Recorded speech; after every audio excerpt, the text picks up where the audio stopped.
बड़ी recent development है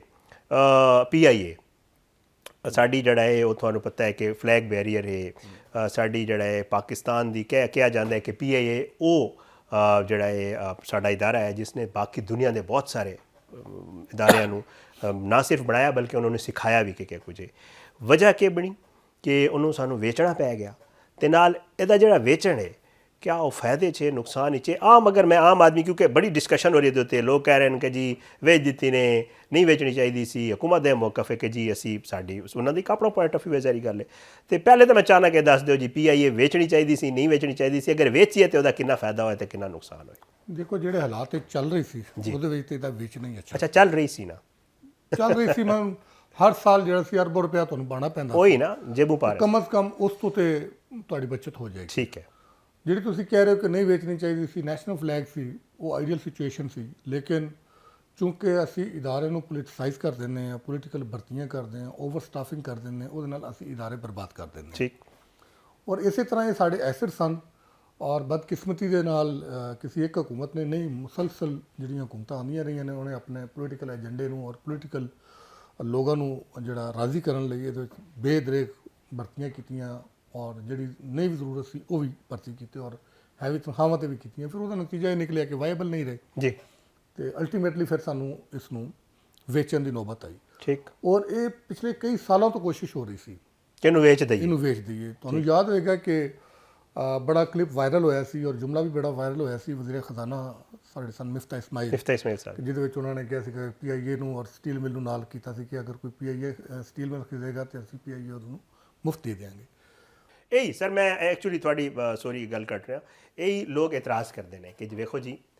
PIA नहीं चलती ਉਹਦੇ मसाइल ने पोलिटिसाइज तुसी आपको ਇਹਦੇ ਵਿੱਚ ਕੋਈ ਸ਼ੱਕ ਨਹੀਂ मैं ਚਾਹਾਂਗਾ ਤੁਸੀਂ ਜ਼ਰਾ ਫਿਗਰ ਵੀ ਦੱਸੋ ਕਿਉਂਕਿ ਲੋਕਾਂ ਦੀਆਂ ਅੱਖਾਂ ਖੋਲਣ ਵਾਸਤੇ ਉਹ ਕਾਫੀ ਹੈ ਕਿ ਕਿਤਨੇ ਉਹਦੇ ਜਹਾਜ਼ ਨੇ ਤੇ ਕਿਤਨਾ ਅਮਲਾ ਰੱਖਿਆ ਗਿਆ ਕਿਤਨੀ ਭਰਤੀ ਕੀਤੀ ਗਈ ਹਜ਼ਾਰਾਂ ਦੀ ਤਾਦਾਦ ਦੀ ਲੋਕ ਭਰਤੀ ਕੀਤੇ ਗਏ ਵਿਦਆਊਟ ਉਸ ਦੀ ਜ਼ਰੂਰਤ ਨਹੀਂ ਸੀ ਇਹਦੇ ਵਿੱਚ ਕੋਈ ਸ਼ੱਕ ਨਹੀਂ ਬੇੜਾ ਗਰਕ ਕਰਨ ਵਿੱਚ ਉਹਦਾ ਇੱਕ ਬੜਾ ਕਿਰਦਾਰ ਹੈ ਲੇਕਿਨ ਸਰ ਲੋਕਾਂ ਦਾ ਇਹ ਇਤਰਾਜ਼ ਹੈ ਨਾ ਕਿ PIA ਨਹੀਂ ਚੱਲਦਾ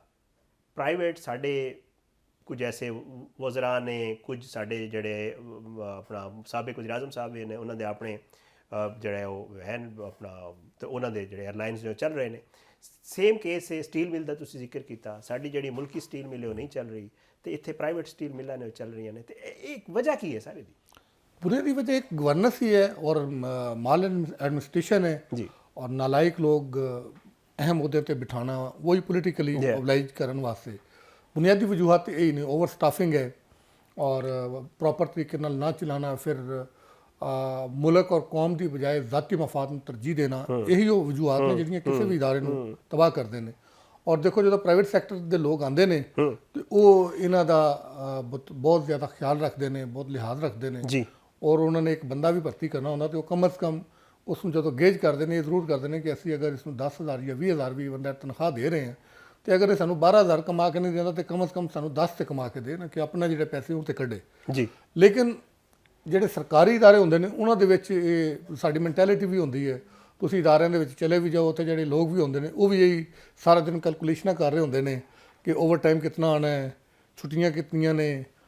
ਸਾਨੂੰ ਹਾਊਸ ਬਿਲਡਿੰਗ ਕਿਧਰੋਂ ਮਿਲਣਾ ਹੈ ਸਾਨੂੰ ਮੋਟਰਸਾਈਕਲ ਐਡਵਾਂਸ ਕੰਮ ਦੇ ਇਲਾਵਾ ਹੋਰ ਵੀ ਬੜੇ ਚੀਜ਼ਾਂ ਨੇ ਉਹਨਾਂ ਦੇ ਇਹ ਇੱਕ ਓਵਰਆਲ ਸਾਡੀ ਮੈਂਟੈਲਿਟੀ ਬਣ ਗਈ ਔਰ ਇਹੀ ਲੋਕ ਜਦੋਂ ਪ੍ਰਾਈਵੇਟ ਸੈਕਟਰ ਵਿੱਚ ਆਉਂਦੇ ਨੇ ठीक ਤੇ ਪ੍ਰਾਈਵੇਟ ਸੈਕਟਰ ਉਹਨਾਂ ਦੇ ਕੋਲੋਂ ਕੰਮ ਲੈਂਦਾ ਉਹ ਫਿਰ ਲੋਕ ਜਿਹੜੇ ਤੇ ਸਮਝਦਾਰ ਲੋਕ ਹੁੰਦੇ ਨੇ ਉਹ ਸਰਕਾਰ ਦੀ ਤਰਫ ਜਾਂਦੇ ਹੀ ਕੰਮ ਨੇ ठीक ਕਿਉਂਕਿ ਉਹ ਕਹਿੰਦੇ ਨੇ ਅਸੀਂ ਉੱਥੇ ਜਾ ਕੇ ਡੰਪ ਹੋ ਜਾਂਦੇ ਹਾਂ ਸਾਡੀ ਸਲਾਹੀਤਾਂ ਜਿਹੜੀਆਂ ਨੇ ਉਹ ਸਾਡੀਆਂ ਉੱਥੇ ਜਾ ਕੇ ਜਕੜੀਆਂ ਜਾਂਦੀਆਂ ਨੇ ਅਸੀਂ ਉਸ ਜ਼ੰਗ ਲੱਗ ਜਾਂਦਾ ਜ਼ੰਗ ਆਲੂਦ ਹੋ ਜਾਂਦੇ ਹਾਂ ਔਰ ਅਸੀਂ ਜਦੋਂ ਪ੍ਰਾਈਵੇਟ ਸੈਕਟਰ ਵਿੱਚ ਜਾਂਦੇ ਹਾਂ ਉੱਥੇ ਕੰਪੀਟੀਸ਼ਨ ਹੁੰਦਾ ਹੈਲਦੀ ਕੰਪੀਟੀਸ਼ਨ ਹੁੰਦਾ ਉਹ ਸਾਨੂੰ ਪੈਸੇ ਦਿੰਦੇ ਨੇ ਔਰ ਸਾਡੇ ਕੋਲੋਂ ਫਿਰ ਕੰਮ ਵੀ ਲੈਂਦੇ ਨੇ ਤੇ ਉਸ ਕੰਮ ਕਰਨ ਦੇ ਵਿੱਚ ਸਾਡੀਆਂ ਸਲਾਹੀਤਾਂ ਜਿਹੜੀਆਂ ਨੇ ਉਹ ਨਿਖਰਦੀਆਂ ਨੇ ਔਰ ਉਹ ਫਿਰ ਤਰੱਕੀ ਵੀ ਕਰਦੇ ਨੇ ਪੈਸੇ ਵੀ ਕਮਾਉਂਦੇ ਨੇ ਤੇ ਇਹੀ ਵਜ੍ਹਾ ਹੈ ਕਿ ਤੁਸੀਂ ਜਿਹੜਾ ਹੁਣ ਜਿਹੜੇ ਸਾਡੇ ਮਾਡਰਨ ਐਜੂਕੇਸ਼ਨ ਜਿਹੜੇ ਲੋਕ ਬੱਚੇ ਪੜ੍ਹ ਕੇ ਆ ਰਹੇ ਨੇ ਤੁਸੀਂ ਦੇਖੋ ਉਹਨਾਂ ਦੇ ਵਿੱਚ ਸਰਕਾਰੀ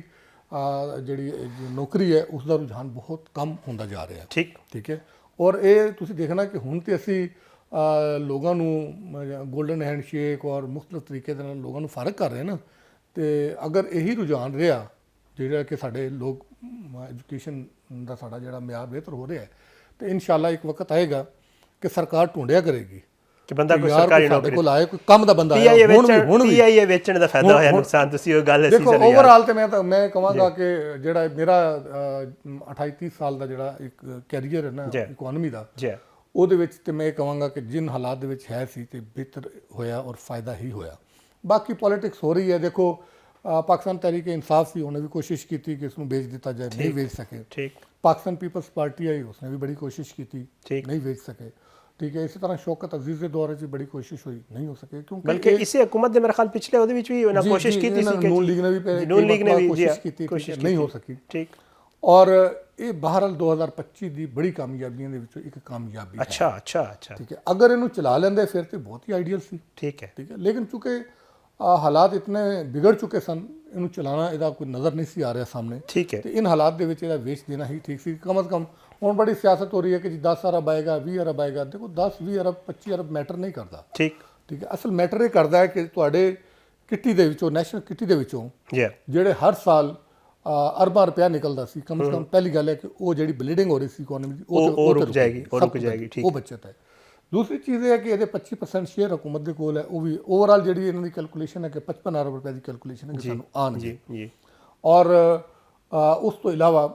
ਜਿਹੜੀ ਸਾਡੀ ਆਰਫ ਹਬੀਬ ਨਾਲ ਮੇਰੀ ਆਪਣੀ ਵੀ ਗੁਫ਼ਤਗੂ ਹੋਈ, ਬਿਲਕੁਲ ਉਹਨਾਂ ਨੇ ਕਿਹਾ ਸੀ, ਜਿਹੜਾ ਤੁਸੀਂ ਗੱਲ ਕਹਿ ਰਹੇ ਸੀ ਨਾ ਕਿ ਵੀ ਇਹ ਹਜ਼ਾਰਾਂ ਲੋਕ ਨੇ, ਉਹਨਾਂ ਨੇ ਕਿਹਾ ਸੀਗਾ ਕਿ ਅਸੀਂ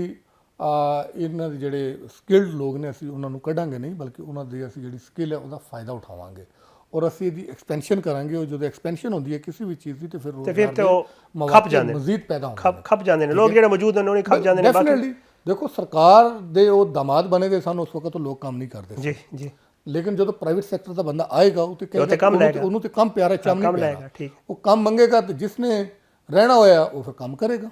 ਉਹ ਕੰਮ ਕਰੇਗਾ ਤੇ ਇਹ ਨਹੀਂ ਹੈ ਕਿ ਉਹ ਕੋਈ ਨਾਲਾਇਕ ਲੋਕ ਸਨ ਜਾਂ ਕੰਮ ਨਹੀਂ ਕਰ ਸਕਦੇ। ਅਸਲ ਮਸਲਾ ਇਹ ਸੀ ਕਿ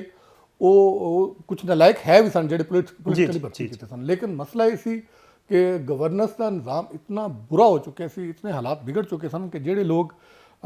ਕੰਮ ਦੇ ਲੋਕ ਵੀ ਸਨ ਉਹ ਵੀ ਜਿਹੜੇ ਹੈ ਸਨ। ਇਹ ਗੱਲ ਤੇ ਸਰ PIA ਦੀ ਮੈਨੂੰ ਦੱਸੋ ਕਿ ਜੀ ਹੁਣ ਅਸੀਂ ਤੇ ਸਾਦਾ ਗੱਲ ਕਰਨੀ, ਨਜ਼ਾਰੀ ਗੱਲ ਹੈ, ਮੈਨੂੰ ਇਹ ਦੱਸੋ ਕਿ ਜੀ ਜ਼ਰੇ ਮੁਬਾਦਲਾ ਦੇ ਜ਼ਖਾਇਰ ਤੇ ਉਹਦੇ ਇਲਾਵਾ, ਕਿਉਂਕਿ ਮੈਂ ਕੱਲ੍ਹ ਵੀ ਵੇਖ ਰਿਹਾ ਸਾਂ ਗਲਬਨ ਸੈਕਟਰੀ ਸਾਹਿਬ ਕਿਸੇ ਗਲਬਨ ਮੀਟਿੰਗ ਵਿੱਚ ਕਿਹਾ ਕਿ ਜੀ ਅਸੀਂ ਇੰਨੇ ਅਰਬ ਰੁਪਏ ਜਾਂ ਇੰਨੇ ਕਰੋੜ ਰੁਪਏ ਵਾਪਸ ਕੀਤੇ ਨੇ, ਤੁਸੀਂ ਜ਼ਰਾ ਮੇਰੀ ਤਸਵੀਰ ਵੀ ਕਰ ਦੇਣਾ। ਮੈਂ ਕਿੱਥੇ ਪੜ੍ਹ ਰਿਹਾ ਸਾਂ, ਮੈਨੂੰ ਯਾਦ ਨਹੀਂ ਆ ਰਿਹਾ ਪ੍ਰੋਪਰ। ਤੇ ਜੀ ਅਸੀਂ ਕਰਜ਼ਾ ਜਿਹੜਾ ਹੈ ਉਹ ਵਾਪਸ ਕਰ ਰਹੇ ਹਾਂ, ਕੋਸ਼ਿਸ਼ ਕਰ ਰਹੇ ਹਾਂ ਕਿ ਕਰਜ਼ੇ ਦਾ ਬੋਝ ਘੱਟ ਤੋਂ ਘੱਟ ਕੀਤਾ ਜਾਵੇ। ਤੇ ਇਹ ਸਰ ਵਾਕਈ ਇਹ ਪਾਕਿਸਤਾਨ ਦੀ ਮਈਸ਼ਤ ਬਿਹਤਰ ਹੋਈ ਹੈ ਪਿਛਲੇ ਇਸ ਸਾਲ ਵਿੱਚ, ਜਾਂ ਤੁਹਾਨੂੰ ਲੱਗ ਰਿਹਾ ਹੈ ਕਿ ਜੀ ਜਿਹੜੀ ਪੈਸੇ ਦੀ ਇਕਨੋਮੀ ਦੀ ਸੂਰਤ ਹਾਲ ਹੈ ਪਾਕਿਸਤਾਨ ਦੀ, ਉਹ ਵਾਕਈ ਬਿਹਤਰ ਹੋਈ ਹੈ ਪਿਛਲੇ ਸਾਲ? ਕੁਛ ਬਿਹਤਰੀ ਆਈ ਹੈ। ਅੱਛਾ। ਸਟੇਬਿਲਿਟੀ ਦੀ ਤਰਫ ਆਈ ਹੈ, ਹਾਲੇ ਉਸ ਤਰ੍ਹਾਂ ਜਿਤਨਾ ਕਿ ਤਵੱਕੁ ਕੀਤੀ ਜਾ ਰਹੀ ਸੀ ਉਸ ਤਰ੍ਹਾਂ। ਅਸਲ ਜਿਹੜਾ ਚੈਲੰਜ ਹੈ ਨਾ, ਮੈਂ ਤੁਹਾਨੂੰ ਦੱਸਾਂ ਜੀ, ਸ਼ਾਇਦ ਪਹਿਲੇ ਵੀ ਅਸੀਂ ਆਪਣੇ ਪ੍ਰੋਗਰਾਮ ਵਿੱਚ ਗੱਲ ਕਰ ਚੁੱਕੇ ਹਾਂ। ਅਸਲ ਚੈਲੰਜ ਇਹ ਹੈ ਕਿ ਇਹ ਸਾਰੀ ਜਿਹੜੀ ਦਾਅਵੇ ਕੀਤੇ ਜਾਂਦੇ ਨੇ ਹੁਕੂਮਤ ਦੀ ਤਰਫੋਂ, ਉਹਦਾ ਜਦੋਂ ਤੱਕ ਟ੍ਰਿਕਲ ਡਾਊਨ ਇਫੈਕਟ ਨਹੀਂ ਆਉਣਾ, ਮੇਰੀ ਔਰ ਤੁਹਾਡੀ ਜ਼ਿੰਦਗੀ ਦੇ ਉੱਤੇ ਅਸਰ, ਇਹ ਅਗਲਾ ਸਵਾਲ ਸੀ, ਨਹੀਂ ਹੋਣਾ। ਅਗਲਾ ਸਵਾਲ ਮੇਰਾ ਇਹ ਹੀ ਸੀ ਕਿ ਆਮ ਆਦਮੀ ਨੂੰ ਕਿੰਨਾ ਫਾਇਦਾ ਹੋਇਆ। ਉਸ ਵਕਤ ਇਹ ਸਾਰੇ ਦਾਅਵੇ ਨੇ, ਉਸ ਵਕਤ ਤੱਕ ਦੇਖੋ ਜਿਹੜੇ ਫਿਗਰਸ ਨੇ ਨਾ, ਇਹ ਜਿਹੜੀ ਇਕਨੋਮੀ ਦੀ ਵਿੰਡੋ ਹੈ ਜੀ, ਇਹ ਓਵਰਆਲ ਜਿਹੜੇ ਤੁਹਾਡੇ ਤੁਸੀਂ ਕਹਿ ਲਓ ਕਿ ਬਾਹਰ ਦੇ ਜਿਹੜੇ ਇਨਵੈਸਟਰਸ ਹੁੰਦੇ ਨੇ ਜਾਂ ਬਾਹਰ ਦੀ ਜਿਹੜੇ ਤੁਸੀਂ ਇੰਪੋਰਟ ਐਕਸਪੋਰਟ ਜਿਹੜੇ ਕਰਦੇ ਹੋ ਉਹਨਾਂ ਵਾਸਤੇ, ਔਰ ਬੜੇ ਜਿਹੜੇ ਬਿਜ਼ਨਸਮੈਨ ਹੁੰਦੇ ਨੇ, ਇਕਨੋਮੀ ਦੇ ਜਿਹੜੇ ਫੰਡਾਮੈਂਟਲਸ ਹੁੰਦੇ ਨੇ, ਉਹਨਾਂ ਵਾਸਤੇ ਠੀਕ ਹੁੰਦਾ। ਠੀਕ ਹੈ ਕਿ ਜਿਸ ਤਰ੍ਹਾਂ ਮੁਬਾਦਲਾ ਇੰਨਾ ਹੋ ਗਿਆ ਜੀ, ਸਟਾਕ ਐਕਸਚੇਂਜ ਜਿਹਨੂੰ ਉਹਨੇ ਚਲੇ ਗਏ ਜੀ, ਸਾਰਾ ਕੁਝ ਠੀਕ ਹੈ। ਓਕੇ, ਲੇਕਿਨ ਆਮ ਆਦਮੀ ਨੂੰ ਇਹਨਾਂ ਦੇ ਜਿਹੜੇ ਅਲਫਾਜ਼ ਜਿਹੜੇ ਗੋਰਖ ਹੁੰਦੇ ਨੇ ਉਹਨਾਂ ਨਾਲ ਕੋਈ ਸਰੋਕਾਰ ਨਹੀਂ। ਉਹ ਹੀ ਕਹਿੰਦੇ ਨੇ ਕਿ ਸਾਡੀ ਜ਼ਿੰਦਗੀ ਦੇ ਉੱਤੇ ਕੀ, ਸਾਨੂੰ ਅਗਰ ਟਮਾਟਰ ਪਹਿਲੇ ਇੱਕ ਮਿਸਾਲ ਹੈ